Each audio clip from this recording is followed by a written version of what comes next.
What will go down in history as Joe Biden's worst legacy, a tactical blunder of immense proportions, the exit from Afghanistan, has exposed some gutless nations today.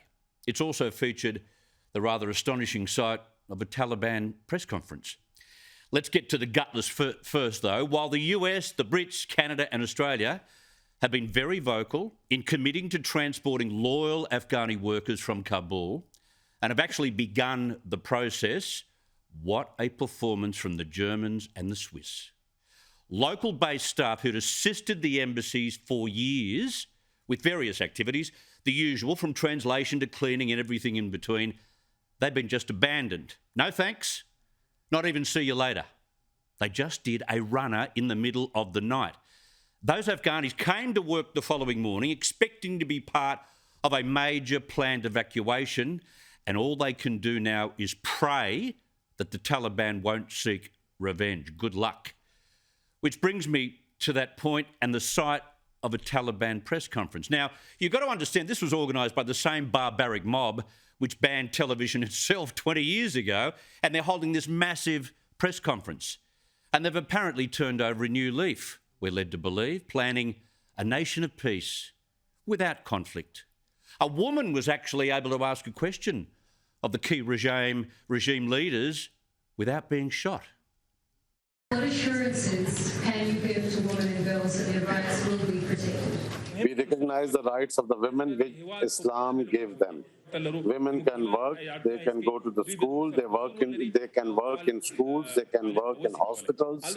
We assure the world that there will be no excesses against the women, and everything will be done under the Islamic laws. No excesses. They sound and look rather trustworthy, don't they? How can you possibly take this to be anything but an easier route for the Taliban to seize power, to make sure they do the right thing while international forces are still within the vicinity? No civil war required. Just make it look like peace. Anyway, on the streets of Kabul, a mini rally formed, held by women, would you believe, who chanted to Taliban fighters not to go around killing women. At least they refrained from killing or maiming those women while the cameras were rolling. The Taliban says there'll be no excesses against diplomats, none against NGOs, and there'll be pardons for Afghan soldiers and government workers who engineered the fight against the Taliban. Sorry, it's a crock. As if. To me, this is all smoke, it is all mirrors, it is all PR. The Taliban's DNA, I cannot see that has changed. Women have already been told to don their face coverings, get your gloves out. And let's not forget what has been reported in the past month. The Times in London put it perfectly today. The Taliban have been accused of beheading prisoners, gouging out eyes and executing hundreds.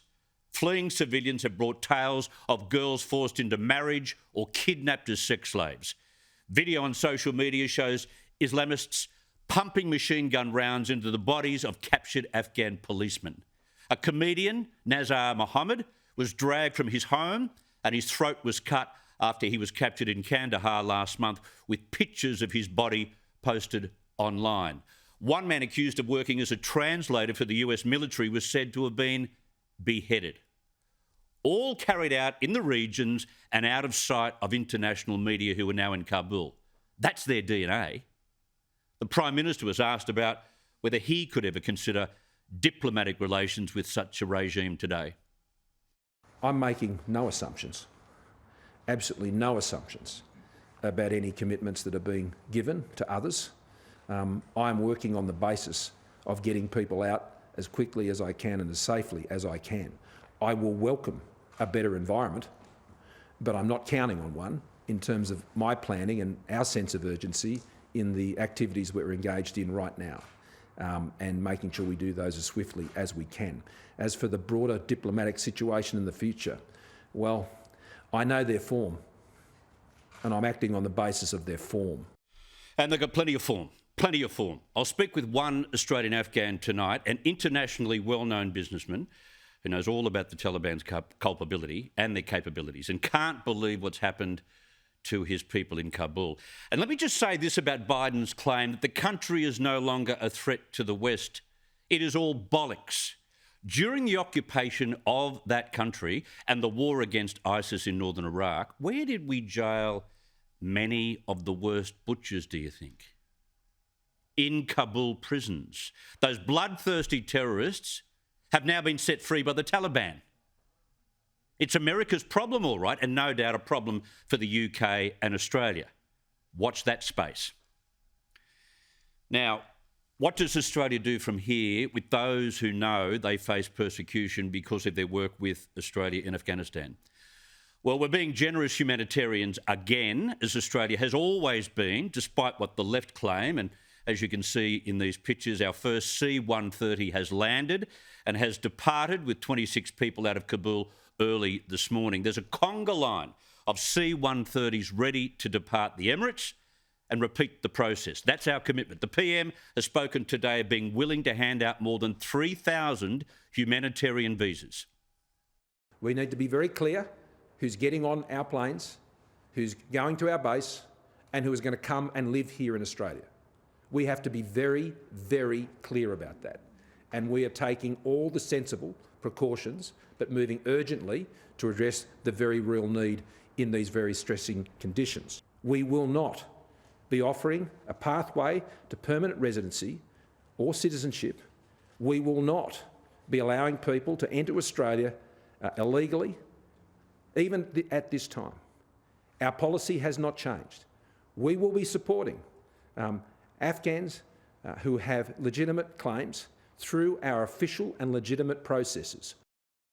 There's a video clip which was basically intended to go to people smugglers. Let's hand it to those, though, who have to walk from the airport in the middle of the night into the streets of Kabul, which is full of heavily armed Taliban fighters, to find former workers, to clear them, assess them, get them on a plane for departure. Apparently, we've already had shots fired at those who were there trying to get out of the country, who are on the ground as part of this operation. We're hearing reports that a former ADF interpreter was actually shot in the leg by the Taliban during the operation. Is there any truth to that? Do you know if there was any kind of skirmish around the Australian efforts? Comment on reports of that nature. What I'll simply say is this: Kabul's a dangerous place, and we've got Australians operating in a very dangerous environment to get their fellow Australians and those who've helped our cause over a long period of time and to bring them to safety in Australia. And they're all heroes. You notice the Prime Minister didn't say it didn't happen. Now, that's not just gutsy, it is life-threatening and another example of Australia being generous to those who face persecution. Anyone who says anything different about Australia's commitment in times such as these, they should just go and jump. We do more than our part, especially given our size.